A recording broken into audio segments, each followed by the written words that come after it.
Donald Trump साफ साफ Iran को यह धमकी देते हैं कि जल्दी से जल्दी हमारे साथ डील कर लो, नहीं तो हो सकता है बहुत देर हो जाएगी। तो ईरान की तरफ से क्या धमकी आता है वो भी देख लीजिए। ईरान भैया चुप होने वाला नहीं है। डोनाल्ड ट्रंप जितना ज्यादा ईरान को हल्के में ले रहे थे, वार रुकने का तो नाम ही नहीं ले रहा है। आखिर शेयर मार्केट का क्या हाल हो सकता है, आज की वीडियो में डिटेल में बात करेंगे। साथ ही साथ अभी का सबसे बड़ा बिग ब्रेकिंग न्यूज ये है कि जिस बात का डर था वही डर सच हो चुका है। जी हां दोस्तों, ये जो इतना दिनों से ईरान, इजराइल और यूएस के बीच वार चल रहा था, तो इतना दिन इन तीनों देशों के बीच मिलिट्री लेवल पर वार चल रहा था और हम लोग यही एज ए इन्वेस्टर यही प्रे कर रहे थे कि इन तीनों देशों के बीच जो वार चल रहा है ये मिलिट्री लेवल तक ही सीमित रहे, पावर प्लांट में कहीं हमला वगैरह ना हो जाए। हम लोग यही प्रे कर रहे थे, लेकिन फिलहाल का कहानी यह है कि भैया पावर प्लांट में हमला हो चुका है। जी हां दोस्तों, ये मार्केट के लिए काफी ज्यादा खराब और नेगेटिव खबर है।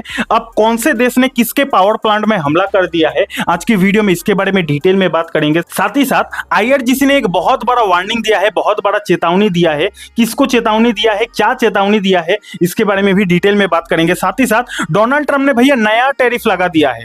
एक तरफ तो वार चल ही रहा है, उसके बावजूद भी डोनाल्ड ट्रंप एक और नया टैरिफ का घोषणा कर दिया है। कौन सा वो नया टैरिफ है उसके बारे में भी बात करेंगे। साथ ही साथ संडे का वीडियो है, तो आप सभी लोगों का काफी सारा कमेंट्स आया है, उन कमेंट का भी रिप्लाई देने की कोशिश करूंगा। तो फुल पैकेज वीडियो है, वीडियो को एंड तक जरूर देखिएगा। चलिए करते हैं वीडियो की शुरुआत। तो सबसे पहले वार से शुरू करते हैं कि अभी के टाइम पे वार का ताजा खबर क्या है।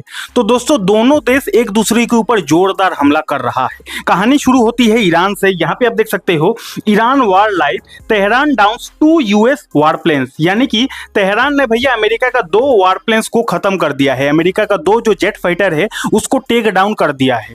उसके बाद यहाँ पे आप देख सकते हो, US continuous search for missing crew members from down F-15 as Iran offers, यानी कि ये जो जेट फाइटर है, यही जेट फाइटर को 2 जेट फाइटर को ईरान ने टेक डाउन कर दिया है। और हो सकता है इन दोनों जेट फाइटर में 2 क्रू मेंबर्स, अमेरिका का क्रू मेंबर्स है, वो अभी भी मिसिंग है। ऐसा खबर मार्केट में फैल रहा है। तो अमेरिका ने ऐसा कहा है, US continuous search for missing crew members, यानी कि अमेरिका उन दोनों मिसिंग क्रू मेंबर्स को कंटिन्यूअसली खोज रहा है। तो यहां तक समझ गए ना भैया, तेहरान ने अमेरिका का 2 वार प्लेन्स को टेक डाउन कर दिया है, स्ट्राइक कर दिया है।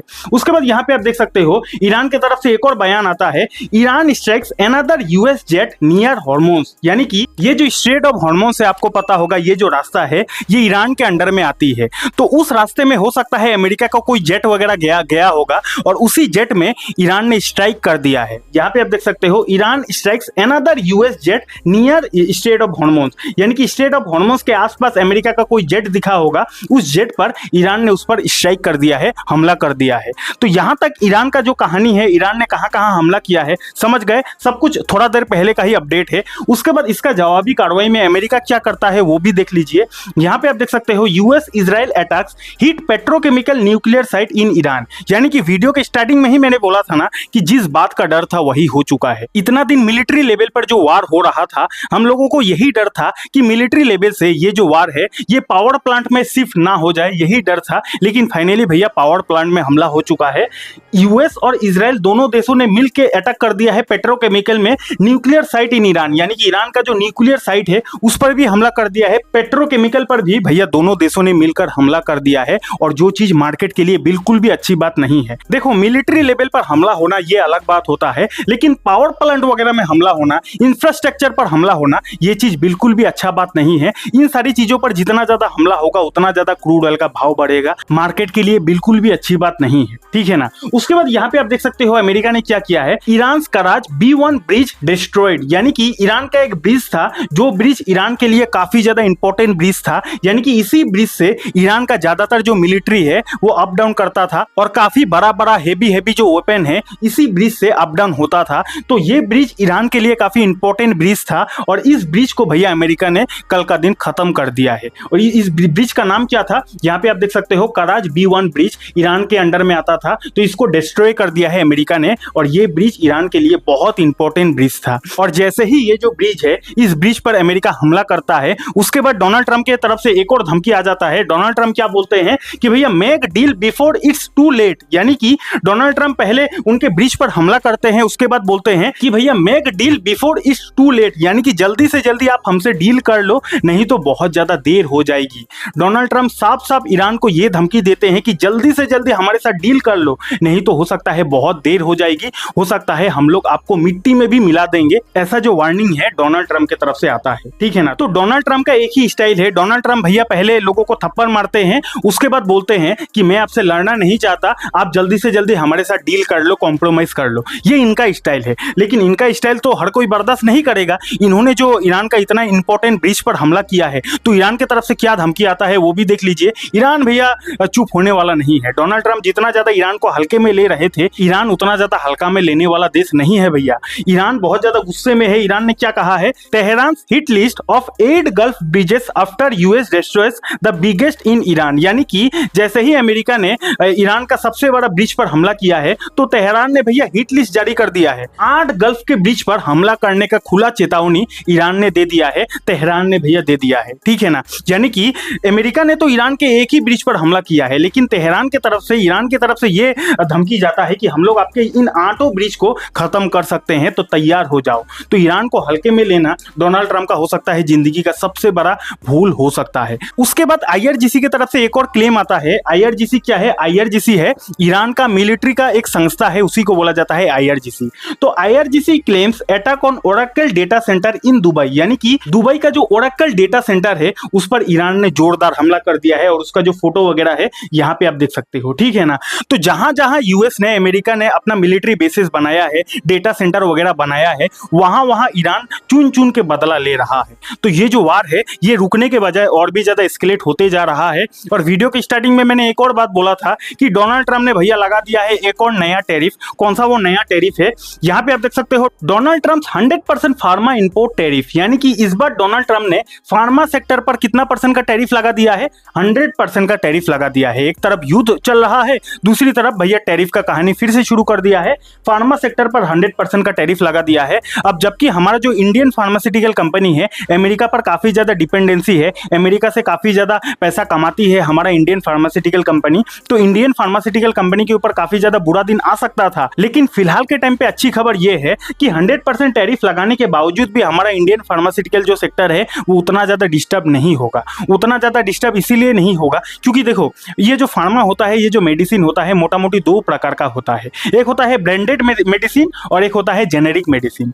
तो ये जो डोनाल्ड ट्रंप ने 100% का टैरिफ का घोषणा किया है, ये ब्रांडेड मेडिसिन पर किया है। जेनेरिक मेडिसिन पर अभी तक तो वैसा कोई बयान डोनाल्ड ट्रंप ने नहीं दिया है। अब हमारा इंडिया का जो फार्मास्यूटिकल कंपनी अमेरिका में बिजनेस करती है, मैक्सिमम बिजनेस हमारा इंडियन कंपनी जेनेरिक मेडिसिन पर ही करती है। तो जबकि जेनेरिक मेडिसिन पर डोनाल्ड ट्रंप ने अभी तक टैरिफ नहीं लगाया है, ओनली ब्रांडेड मेडिसिन पर 100% का टैरिफ का घोषणा किया गया है। तो अभी तक तो इंडियन फार्मास्यूटिकल कंपनी के लिए उतना ज्यादा दिक्कत की बात नहीं है, क्योंकि इंडियन फार्मास्यूटिकल कंपनी जो है अमेरिका में जेनेरिक मेडिसिन पर ज्यादा निर्भर है, और जेनेरिक मेडिसिन पर अभी तक कोई भी वैसा टैरिफ का घोषणा नहीं किया है। तो कहीं ना कहीं अब तक तो राहत का खबर है। लेकिन भैया डोनाल्ड ट्रंप का क्या भरोसा, कब क्या पलटी मार ले और कब बोले कि भैया मैंने ये सब बोला ही नहीं था। उसके बाद आपको पता ही होगा कि डोनाल्ड ट्रंप ने 6 अप्रैल तक टाइम लिया था। 6 अप्रैल तक डोनाल्ड ट्रंप ने कहा था कि हम लोग कोई भी हमला वगैरह नहीं करेंगे, लेकिन उनका बात पर क्या भरोसा किया जाए, ऑलरेडी तो हमला वगैरह चल ही रहा है। लेकिन फिर भी अगर बात की बात किया जाए तो 6 अप्रैल तक ट्रंप ने तो कहा था हम लोग वैसा कुछ हमला नहीं करेंगे।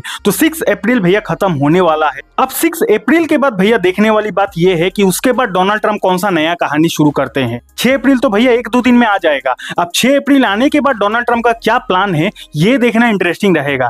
क्या डोनाल्ड ट्रंप इस वार को रोकेंगे या फिर और भी ज्यादा एस्केलेट करेंगे, ये देखना सबसे इंपॉर्टेंट रहेगा। मार्केट तो यही उम्मीद लेके चल रहा है कि कहीं ना कहीं ये जो डेडलाइन था 6 अप्रैल, उसके बाद कुछ ना कुछ अच्छा खबर आएगा। मार्केट का तो एक्सपेक्टेशन यही है। अब मार्केट का एक्सपेक्टेशन के हिसाब से अगर डोनाल्ड ट्रंप घोषणा करते हैं अच्छी बात है, लेकिन अगर डोनाल्ड ट्रंप की तरफ से फिर से वार से रिलेटेड नया बयान आता है तो कहीं ना कहीं मार्केट इसको बिल्कुल भी बर्दाश्त नहीं करने वाला। उसके बाद क्रूड ऑयल की बात किया जाए तो भैया क्रूड ऑयल का तो रुकने का नाम ही नहीं ले रहा है। ब्रेंट क्रूड का भाव देखा जाए तो 109 पर बैरल अभी भी चल रहा है। गोल्ड की बात किया जाए तो कहीं ना कहीं 1,50,000 भाव दिखा रहा है। उसके बाद डॉलर टू आईएनआर की बात किया जाए तो यहां से कहीं ना कहीं इंडियंस के लिए काफी अच्छा खबर है, क्योंकि आरबीआई ने कुछ ऐसा टेक्निक लगा दिया है जिस टेक्निक की वजह से हमारा जो रुपी है थोड़ा बहुत ही सही लेकिन मजबूत होते जा रहा है, और डॉलर का जो रेट है इंडियन रुपीस के हिसाब से थोड़ा ही सही लेकिन भैया हल्का हुआ है। टेम्पोररी सही लेकिन कहीं ना कहीं राहत का खबर है हम इंडियंस के लिए, हम इंडियंस स्टॉक मार्केट के लिए। उसके बाद एफआईएसडीएस की एक्टिविटी की बात किया जाए तो यहाँ पे कुछ बोलने लायक बचा ही नहीं है।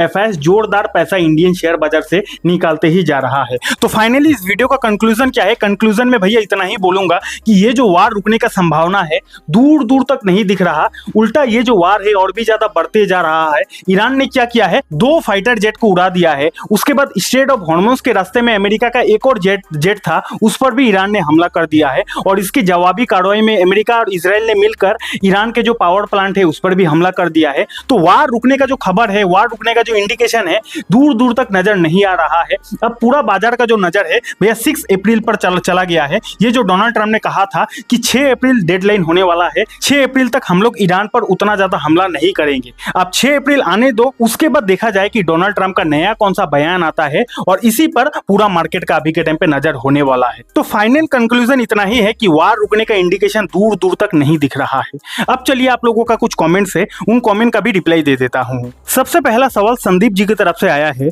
ईटीएफ ट्रेडिंग कैसे करे बताओ प्लीज लॉन्ग टर्म के लिए।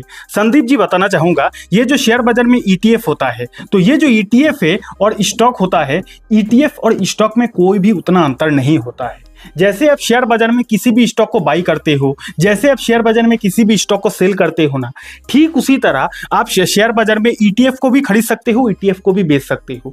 यानी कि स्टॉक को जैसे खरीदा जाता है बेचा जाता है, ठीक उसी तरह ईटीएफ को भी खरीदा जाता है बेचा जाता है। फर्क इतना है कि एक ईटीएफ के अंदर मल्टीपल स्टॉक होता है, बस इतना ही फर्क होता है। बाकी ईटीएफ एक स्टॉक की तरह ही ट्रेड होता है, तो ईटीएफ को आप स्टॉक की तरह ही बाई कर सकते हो, ईटीएफ को आप स्टॉक की तरह ही सेल कर सकते हो। यहां तक समझ गए ना। अगला सवाल आया है मोहन जी की तरफ से, मिनिमम कितना टाइम तक होल्ड कर सकता हूं। ये जो कमेंट है ये पोजिशनल ट्रेडिंग वाला वीडियो में उन्होंने किया था। तो देखो, पोजिशनल ट्रेडिंग में कितना टाइम तक मिनिमम होल्ड किया जाता है इसका कोई फिक्स आंसर नहीं है। आप चाहो तो मान के चलते हैं कोई एक्स नाम का स्टॉक है, एक्स नाम का स्टॉक में आपने पोजीशनल ट्रेडिंग के लिए एंट्री बना लिया। अब मिनिमम कितना टाइम तक आपको इन्वेस्ट करना है ये टोटली आपके ऊपर निर्भर करता है। यहाँ पर कोई फिक्स रूल नहीं है कि अगर आप पोजीशनल ट्रेडिंग करते हो तो आपको इतना दिन तक होल्ड करना ही पड़ेगा, कोई फिक्स नियम नहीं है। आप चाहो तो उस स्टॉक में लॉन्ग टर्म के लिए भी इन्वेस्टेड रह सकते हो, ठीक है ना। तो पोजीशनल ट्रेडिंग का ये एक अच्छा खूबी होता है कि आप अगर पोजीशनल ट्रेडिंग के लिए कहीं पर एंट्री भी बनाते हो, उसके बावजूद भी उस पोजीशनल ट्रेडिंग को आप लॉन्ग टर्म में भी शिफ्ट कर सकते हो। अगर आपको ऐसा लगता है कि भैया 6 महीना हो गया, 6 महीना से आपको प्रॉफिट नहीं हो रहा है, तो आप उसको और 1 साल 2 साल तक होल्ड करके रख सकते हो। यही एक खास बात होता है पोजीशनल ट्रेडिंग का। तो यहाँ पर कोई मिनिमम टाइम ड्यूरेशन नहीं होता है। अगला सवाल अमित सोनी जी की तरफ से आया है, भैया जी शेयर मार्केट की दुनिया में फ्यूचर कैसे बनाएं। काफी ज्यादा यूनिक और अच्छा सवाल है। बताना चाहूंगा आपको कि अगर आपको शेयर मार्केट की दुनिया में फ्यूचर बनाना है तो आपको भैया ट्रेडिंग को सीखना ही पड़ेगा और कोई रास्ता नहीं है। क्योंकि शेयर बाजार में 2 चीज होता है, एक आप ट्रेडिंग करके पैसा कमा सकते हो, एक आप इन्वेस्टिंग करके पैसा कमा सकते हो। अब दोनों चीज अपने अपने जगह सही है। अब इन्वेस्टिंग तो लॉन्ग टर्म का खेला हो गया, आज आप इन्वेस्ट करोगे आपका पैसा कंपाउंड होते होते 5-10 साल 20 साल लग सकता है। लेकिन आज के रेट में अगर आपको कैरियर बनाना है तो भैया आपको ट्रेडिंग को सीखना ही पड़ेगा। और ट्रेडिंग कहां से सीखे, कैसे सीखे, उसके लिए हमारे चैनल पर मल्टीपल वीडियोस है, उन वीडियोस को देखकर सीख सकते हो। आने वाले समय में और भी दमदार वीडियो ट्रेडिंग से रिलेटेड आने वाला है।